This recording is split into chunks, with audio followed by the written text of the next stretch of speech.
ang saad ni Kristo mao nga ang mopadayon sa pagpasabot nato unsay mga butang nga gustos Ginoo nga atong masabtan o buhaton, mao ang Espiritu Santo.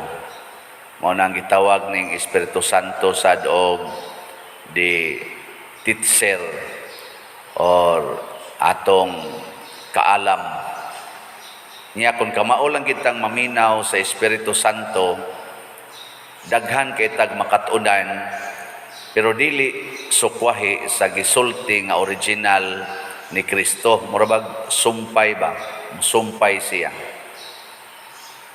Pero kung ang ato ganing isulti, musukwahi na gani sa original sad nga gisulti ni Kristo, dili na Espiritu Santo, basin og sa espiritu sa demonyo na nanglitan divorce. Okay naman ang divorce karon kay pamalandungan man nagmaayo sa atong mga magbabalaod nya gihimuan og legality sa labinas kadaghanas mga nasod dinhi noon sa atos Pilipinas. Wala pa na siya, pero sa ubang nasod nana na siya, labi na sa US o uban pang mga dato nga nasod nana ng divorce.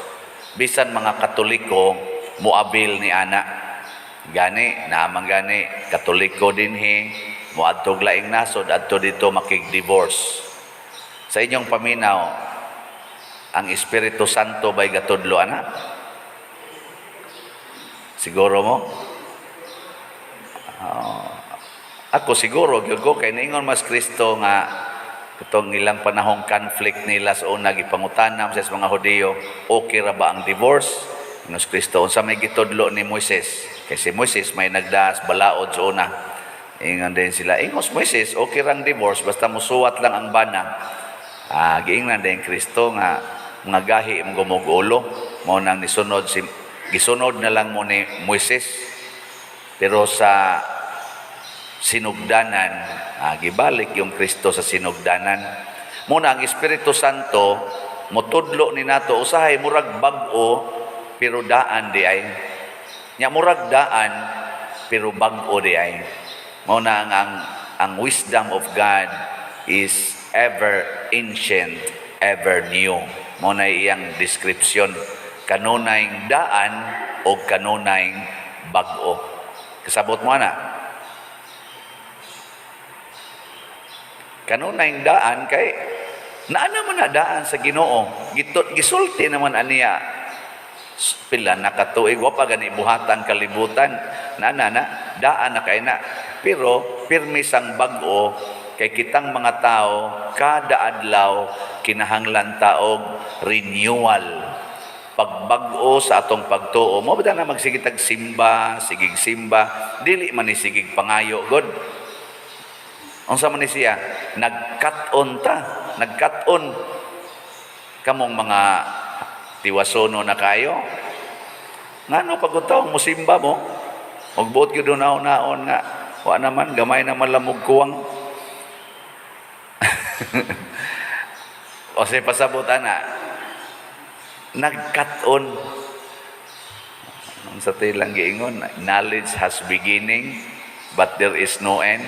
O nang dunay mo graduate og college 94 na graduate lang yapog mo pag-graduate og college nya gipangutana siya nga imo naman lang ng mga sungkod ng imong classmate nganong ni eskwela pa mangyog ka nya mutubag ra sad siya dili man na question sa edad, question man as gugma aron makat-on pa.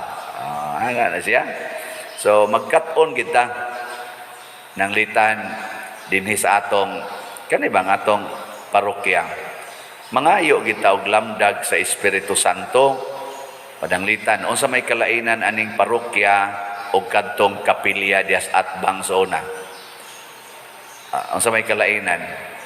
Mangayo ta. Ay mo pagsalig ni Padre Siano nga mo explain ana. Kay madugay mahog magaway. Inyo man kung sawayon pero mamalandong ta sa lamdag bas Espiritu Santo ba nga kinibang ni ang atong gitukod nga simbahan mao ba ni ang katong kapilya diha or kadto bang kapilya kinahanglan bang maugid ni ang simbahan kana ang parokya ba o ang kapilya parihara mga malandong tana nya uban sad sa mapaubsanong kasing-kasing. Mga mambitaw diri sa unang pagbasa naa sila'y altar nga gibutang nga wa kuno mailhi kay wa pa sila kahibaw. Si San Pablo nga napuno sa Espiritu Santo mi-explain nga kining Ginoo nga wa ninyo mailhi, kining Dios nga wa ninyo mailhi, ako ning ipaila ninyo karon.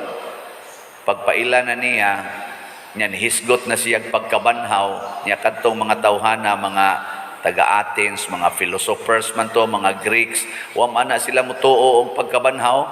Pag hisgot ni San Pablo resurrection, siya istorya lang ta sunod. Bloy. Lakaw sa mi bloy. Wa ora din isang kuan day, kanara day banhaw-banhaw. Ana ba kay gusto man sila kanang argument nga enlightening kayo pag sultinan San Pablo nga pagkabanhaw. Kapoy na istorya lang ta sunod. Moto jutay ray nakuha niya. Kay nga naman di man sila humble, dili man open. Kani manggong humility, kaning pagpaubos mao ni moablis atong kasing-kasing og hunahuna aron mosud ang Espiritu Santo, ang wisdom of God. Wa gani nang humility, wa gani nang atong pagpaubos di kita makat-on. Unang doon na sa daghan dinhi nga hapit na lang matapos siging balik-balik di lang gyapon kasabot bisag unsaon og explains pare. No? Usahay gani hasta ang nag-explain di gyapon kasabot og di sad mo sabot. Pananglit lang gud ana maingon ko palit mog slot para sa atong project. Daghan man ana nga nakadungog naa say ikapalit. Pero ang uban maingon siging balik-balik anang palit. Unsa may kuan na? Unsa din ala gina siya mohunong siging project nginana ba no? Nga ikaw kay hunong siging palit sinina, palit bagong sapatos, bagong siging extension anang balay, siging balik-balik anang siging pa-colors buhok, pariban-riban ana, siging balik-balik. Unya og ano gani sa simbahan, wa pa gina mahuman, wa pa gina matagbaw. Questiono nato basta parte Ginoo, pero parte gani ato siging expand, siging expand. Why katapusang pangandoy para sa atong lawas. Kana mauna siya ang kalainan sa garbo o sa pagpaubos. Mauna siya. O mapaubsanon ta, mas kahibaw ta, asam din ako gamito ning akong kwarta para sa akong kaugalingon o para sa katilingban, para ba sa kalibutan o para ba sa simbahan. Kana, kahibaw kay kana mo gamit. Mauna sila si St. Francis of Assisi, pag-mention lang nato sa pipila, si Queen Elizabeth of Hungary, si King Louis of France, mga dato man kay sila kay mga hari man mga negosyante man mga kuan nga kagikan, St. Ignatius of Loyola, Saint unsa pa na daghang mga santos nga porting mga datuag mga pamilya, pero ning give up sila sa tanan. Nga naman pag-abli nila sa ilang kasing-kasing o hunahuna ang Espiritu Santo mitudlo nila nga ang gisulti ni Kristo nga biyai ang tanan buhata karon biyai ang tanan ya gisunod gyud nila tanawag unsay na contribute ni St. Francis of Assisi, unsay na contribute ni San Roque, Mother Teresa of Calcutta, kani St. Vincent Ferrer. Sa ilang pagbiya sa tanan nga naa nila og sa pag-alagad nila nga mapaubsanon hangtod sa kamatayon, unsa may ilang nahatag sa kalibutan, maayo o dautan? Tubag? Naraman din na. Kadtong mga dawo kay tanan, kadtong siya ra gyud masunod, kadtong mga autocratic kay tanan nga kundi ka mosunod patyon tika. Naama sana nga mga leaders di na lang nato mensyono, naama na sa world history kinsa tong mga tawag natong tyrant sa kalibutan. Unsa may ilang nahatag sa kalibutan, maayo o dautan?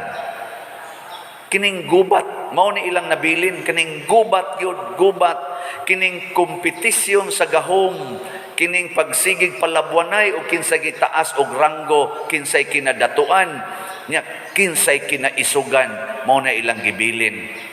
Mao na natakdan sa atong uban nga mga katawhan na nakaron, mga batanon, pertisad ka palaaway, wala nagyoy kanang basta supa ka na kung away kita, daugon taginis away ning atong isyo, dili daugon sa pagsabot-sabot o pag-ablihay so nahuna. Hasta gani rong na naglalis aning atong pagtuo, pupariha ramang kitang Kristiyano, Protestante o Katoliko, siging lalis anang lalis, gagmay kayong mga pulong lalisan, hangtod hapit na lang magpinatyanay. Namang gani naglalis, mga Katoliko manggani ni pulos, ngila ra jong gilalisan, kinsa may namatay sa cross, si Kristo nga tao o si Kristo nga Dios. Kamo tubagan na ninyo, lali sila na.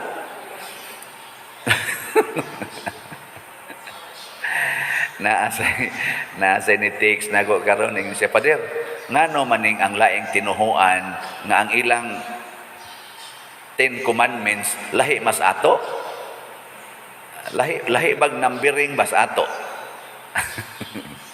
Apa mo kibaw na i-google di ba na iduha ka klase sa 10 commandments, dili pareha og kuan ba, number 1, number 2, 3 hangtod number 10, og imo i-comparar sa ato kana akong gibutang dias gawas na diya no 10 commandments, imo i-comparar ana lahi siyag number, lain ba? Lain gisulti. Nya pulos man na sa Biblia. Og imong tanawon pulos man naa didto sa kuan. Sana Exodus chapter limot mo kana chapter 20 siguro na, or Numbers chapter 19. Kanang naa na diha. Nya ngano man na? Kana lalisan na sana hangtod matapos ang kalibutan. Tungod kay dili man mamalandong sa Espiritu Santo. Muna kita dinhi sa simbahan, nitukod si Kristo og simbahan ibabaw ni Pedro. Og niingon si Jesus, dinhi niining maong bato, tukuro nako ang akong simbahan.